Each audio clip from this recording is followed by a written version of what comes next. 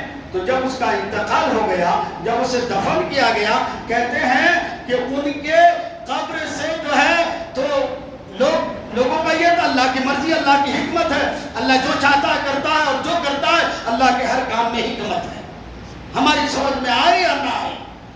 تو اب دیکھو، کہتے ہیں کہ ان کے قبر کو جو ہے قبر کو دیکھنے کی کوشش کی گئی تو اپنی قبر میں کھڑے ہو کر نماز پڑھ رہے تھے۔ سبحان اللہ، سبحان اللہ۔ ایک اللہ والے کہتے ہیں کہ اگر آپ کو ایک طرف نماز دی جائے 2 رکعت اور ایک طرف خزانے دی جائے تو آپ کس چیز کو قبول کرو گے؟ وہ کہتے ہیں کہ اس لیے کہ میں خزانے کو قبول نہیں کروں گا، اس نماز کو قبول کروں گا، اس لیے کہ یہی نماز ہے جو خدا کی قربت کا ذریعہ ہے، یہی نماز ہے جو اللہ کی رحمت کا ذریعہ ہے، یہی نماز ہے جو دعائیں قبول ہونے کا ذریعہ ہے، یہی نماز ہے جو مال و